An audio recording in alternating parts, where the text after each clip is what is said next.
Hey, everybody. So, I want to say if you live long enough, everything changes. And where I was raised on a diet of, oh, he's a swinging bachelor and he's got 8 million girlfriends and they're all dying to be his wife and take care of him. And it isn't like that today. Statistics are if you are 50 or over and you are going through a great divorce, 70% of great divorces are initiated by the woman. So, what are you looking for? What's missing in your life? And where do you want to position and head yourself? Because this is really like the Wizard of Oz, where Dorothy comes to 3 different yellow brick roads. Which one is the one that's going to go to the Emerald City? Which is the one that you want to take? And that is what today's episode is about. Because believe it or not, women not only initiate their own freedom from a not so thrilling relationship, but they're also not so anxious to hook up again. They're much more about defining their life goals from 50 years old on. So if you're thinking to yourself, I am at a crossroads, I don't know what to do, or I'm living in a city like Manhattan, where it is almost impossible to hook up and date, especially if you're 50, 60, 70, or into your 80s, you have got to watch our podcast today because it's about all that and more and showing you hell yeah, you've got choices. You've got choices you didn't even know you could dare to dream about. Well, hi, everybody. This is Diane Gilman, proud host of Too Young to Be Old, a podcast that's all about aging better. And one thing that is very confusing about aging, period, are gray divorces. We've got some kind of astounding news on that front. And how, if you want to match yourself up again with a mate, how do you do that? Well, we have got the all time concierge matchmaker to tell us how, Sandy Sternbach. But I want to say something to begin with. If you live long enough, like me, and I'm marching my way to a century, I'm at 80, you will see social mores change. And you're thinking to yourself, wait a minute, where was I when this? I thought it was always this, but now. So this weekend, I kind of had the flu. I'm not feeling so good. I decided, okay, I'm just going to stream a bunch of really stupid 1950s, 1960s movies. I watched The Tender Trap with Frank Sinatra and Debbie Reynolds. And then, of course, I watched every Doris Day Rock Hudson movie. Pillow Talk, Baby Come Back. I mean, all these movies basically about a really good looking, successful, swinging bachelor who's got millions of women, is juggling them all. But the one thing he's juggling the most of all, he's single and he wants to stay single. And that's the cool way to be. And darn, Doris Day, Debbie Reynolds, they catch the guy. And now he's caught. So, is that what's going on today? Because I got to tell you something. I'm very aware, amongst all my friends, of gray divorces, Sandy. And I always thought the man is bored. You're in your 50s. You're thinking, really? This is it? You kind of meet somebody younger. It may even be a duplicate of your current wife from 25 or 30 years ago. And that's the end of the lifelong marriage. But no, guess what? It's actually the woman over 70% of the time. Unbelievable, that initiates the breakup. And why? They say now women want more experiential events in their lives and they don't want to be tied down. Okay, so Sandy, tell me, when did this all change and when did men want to be hooked up? Well, I would say in the last 10 years, this past decade, the roles of men and women, even in marriages, changed substantially. When I'm speaking with some newly single divorced men, oftentimes they will have said some of them had been the ones that raised their kids, and the wife worked. Okay, Ooh. which meant the wife was, the bigger income earner. That wasn't always the case, but that was something that in decades before, when Pillow Talk and all those great movies were being made, were not really the understood or traditional roles that men and women had. Now women in their 50s and in their 60s, for the most part, are realizing that they don't need to be with a man to take care of them or their family. They want to be with a man who they can share and feel connected to and experience new adventures and grow. So the majority of the people I work with, men and women, and I do work with both men and women in matchmaking, they want to be able to have experiences with people who are interested in being lifelong learners and adventure. You know, because you've been in the fashion industry, Yeah. that changed dramatically too. And when I was watching one of your podcasts, we talked about how, you talk in your podcast about how women now, are dressing much differently than they did traditionally before. They want to be noticed. So the roles change from the handsome, fabulous catch of having a husband or a gentleman, a partner, to women being able to be, the go-getters and to be able to be seen and heard and take control of their personal life. And to be independent, because my statistics say 70% of women actually prefer to be single. Now, I was one of them. Mm-hmm. When I was younger, believe it or not, and I was at one time, I got a zillion marriage proposals. And you know what I always thought? Noose around my neck. No, I've got a job to do. I'm going to be a famous designer, fashion. I think marriage, I'm only going to disappoint someone because it's not going to be my first priority.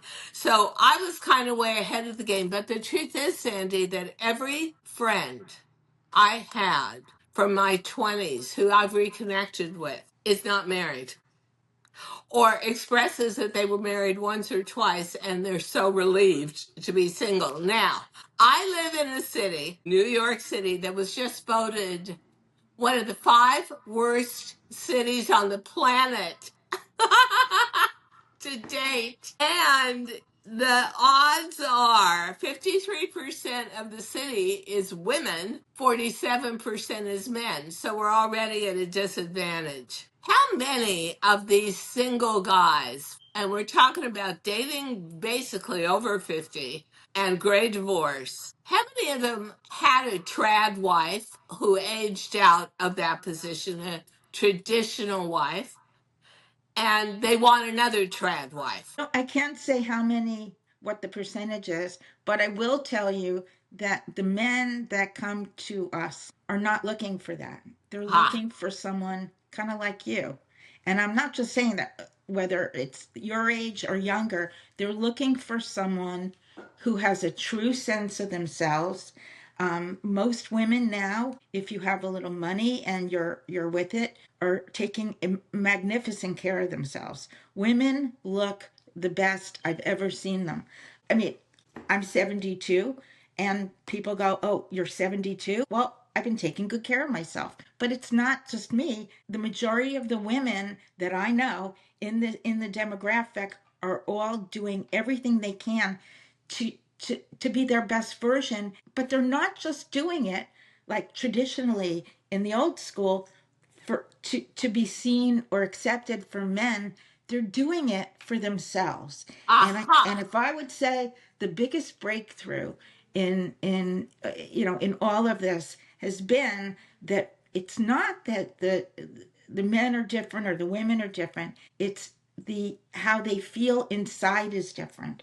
Men are men and women are women. After COVID, I noticed the majority of men that reached out didn't want to play around. They didn't want to spend time just dating and sport dating. They didn't want a trophy wife. They wanted a partner. They wanted a soulmate. They wanted someone that could share their journey.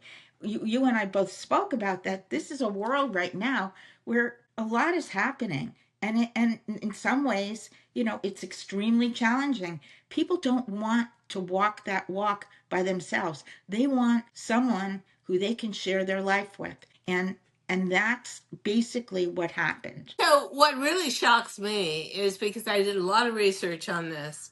Um, Men seem to feel being single is kind of unnatural. This is such a reverse. And women past 50 Right.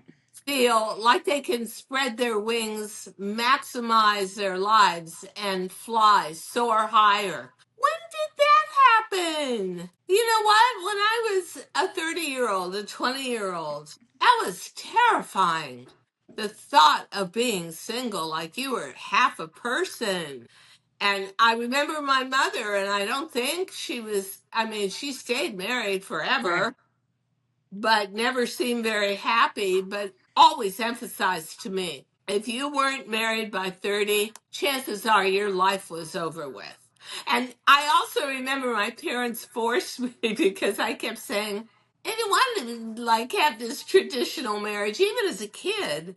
Um, they forced me to go to secretarial school and learn how to type. So just in case I was a true female loser, I could be a secretary to some man for the rest of my life if I wasn't going to get married. I mean, it wasn't pretty, and yet it changed. When a woman, and over 70% of them say, this can't be all there is. I'm 50 now, I'm 55, I want more. And they separate and make that decision to have that great divorce. How many of them are daunted by what I would have to say are fiscal concerns and responsibilities? Who's been taking care of the money this whole marriage? Well, that can vary.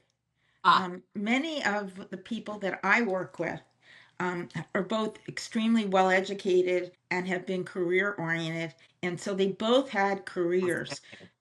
Whether it was the man or the woman, one of them became a little bit more financially or professionally successful. Obviously, you can't have a family and raise kids and focus on, ultimate career success without having to sacrifice something. So people kind of men and women shared the role that it traditionally. So most of the women that I work with and most of the men that I work with have been used to being in a relationship, even if it was marriage, where both of them were bringing in a certain amount of money. That's now. Okay.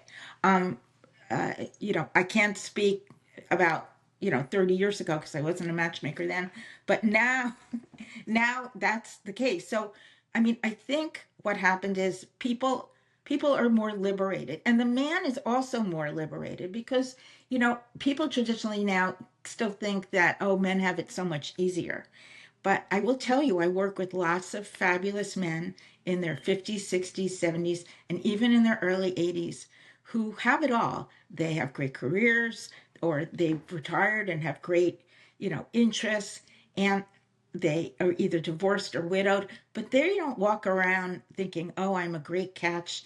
I can just go out with anybody. They want to feel a connection. So you're exactly right. The men who have gotten divorced or widowed in their 50s, 60s, and 70s, they are much more interested in finding a new partner even than the women. wow. And, I get a feeling that women can feel tied down and feel that they are having a role in a marriage for much of their adult life that's very traditional, and they want to break free, travel, experience, and just generally lead. a more independent life. But that brings up a point to me. Okay. And part of it is about urban isolation, but the other part of it is about societal judgment. You know, it's very interesting, but I was always on the periphery of the movie and the music industry, and a lot of that came from being on HSN for 30 years. And so many entertainers wind up having a perfume or some product that they feel represents them and coming on air, and I got to meet the majority of them. Mm-hmm.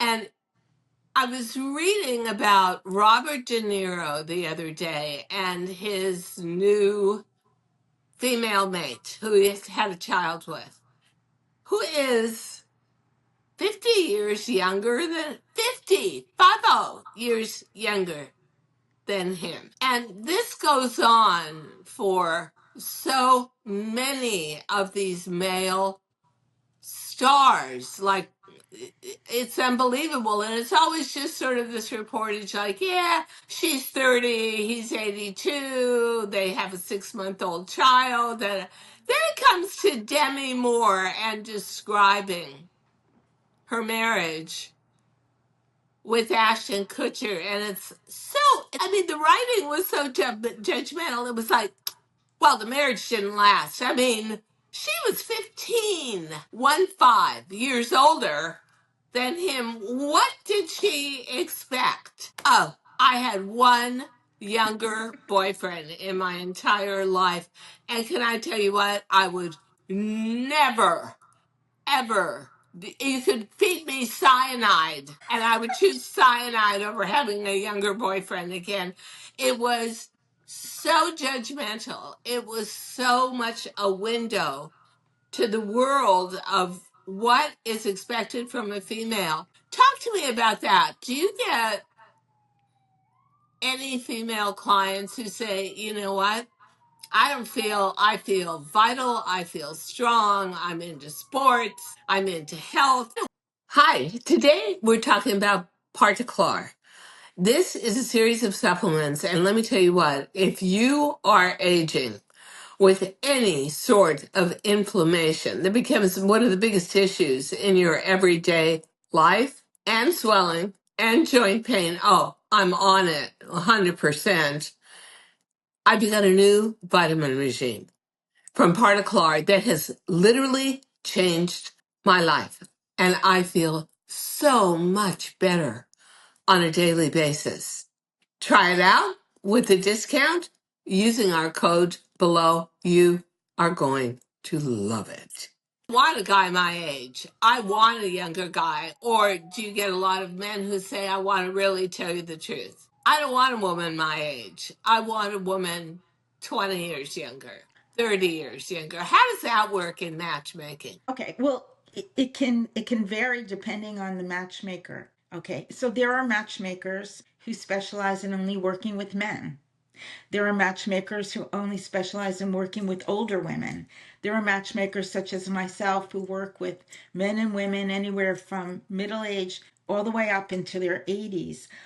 It all depends on what, just like there are matchmakers for people who want to travel. There are matchmakers for Yeah, Okay, so I can only speak to the experience that I have, and I will say this, and I believe this to be true, that in the work I've done, the majority of people who I've matched successfully are between 5 years up and down, and the most successful and the majority are between 2 to 3 years apart. And by the time you're in your late 50s, 60s, there's a huge range of how people have taken care of themselves depending on their health conditions. So the age does not become the most important.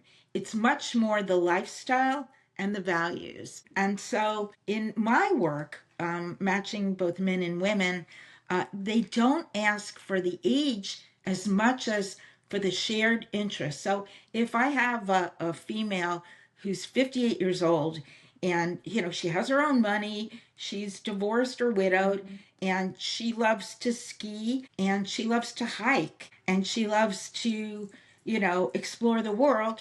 She's more concerned not with the particular age as with particular kind of person who they can share those activities. So it's a little bit less of what their age is compared to how in shape and how healthy they are. And that goes for men as well as women. I introduced a beautiful woman more recently in DC with a gentleman who she was around 69 and he was 78, and he's a total catch. He's a total package in many ways.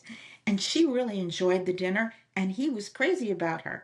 Catch was she's still hiking mountains, jumping, I don't say she's jumping off of planes, but she's really very, very active. And he is not sedentary and he's a go getter, but they realistically realized they were not an exact match in that regard. So it wasn't the age, it was the activity level, and then also shared interests. Does You that know, I do wonder, and I always say this, after a certain point in your life, probably 55 or 60, you realize that your most precious commodity is time. And that's a lot of reason why people get a great divorce. They just say, the rest of my life, however long it is precious. This is not fulfilling and feeding my soul anymore. But, it gets really tiresome when every bit of entertainment you see. And I was just watching White Lotus. I'm obsessed with White Lotus. And they show a gorgeous white haired, foxy guy at the pool, and he's with a blonde, 30 years younger. And even within White Lotus, the women are all completely subservient to the men. Like, oh, why aren't you having dinner with your boyfriend? Oh, he gets so tired of me. He told me I was stupid and just go away. Or one of the girls says to her boyfriend, why are you going to Bangkok for 2 nights? None of your business. By the way, it'll give you time. You can find someone else to sponge off of. What is the image of women with men today? I mean, if somebody said that to me and I was on vacation with them, if somebody said it to me, period, that I was using their money to just lounge around and not work, I would have my bag packed and be gone. So, do you find that the women you deal with, I don't want to say they want to take a dominant role in the relationship, but that they've got a well built structure of who they are and what they're worth to a relationship, and that guides them in great part to who they choose? that's a great question. Okay. Thank you. Yeah, very, very great question. One of the things I will say is most of the women that come to me because I value and covet independent, strong women with self esteem.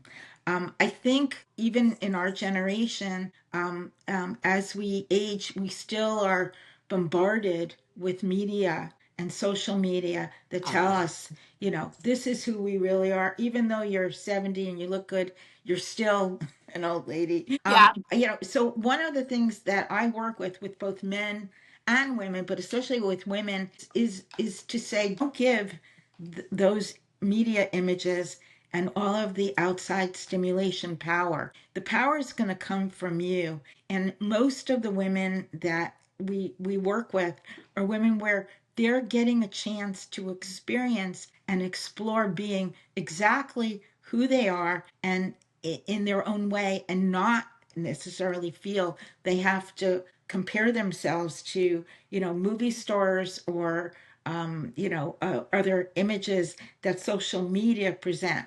I happen to believe, and I've believed this for a long time, that men and women of any age can find someone that they can really fall in love with and feel close to. and share, and that they can have great joy no matter who they are. And what that requires is for people to put away all the stereotypes and really come to to be in the present with themselves, be in touch with themselves, have emotional availability, and also be able to be vulnerable. Because once you're able to be vulnerable and you have self esteem, you're able to reach out and meet someone, on an equal level. I have a little theory, and I don't know where I got it from, but I really believe no one can love someone who doesn't feel equal to them. I don't mean equal in terms of their income, or equal in terms of their IQ, or equal in terms of their net worth. It's equal as soulmates. It's people who share similar values, who treat people in a way that feels right for them, and who they can learn from and share and be vulnerable with. Now, you use the word vulnerable, and we were just having a conversation with our producer before you came online, and she's got a great boyfriend. They're in similar fields. And I just asked, how'd you meet him? And she said 11 years ago, she was a professional dancer. She was in a a music video. She thought he was very cute. And she decided she wasn't going to wait around forever for him to ask her out. So across Facebook, she asked him out.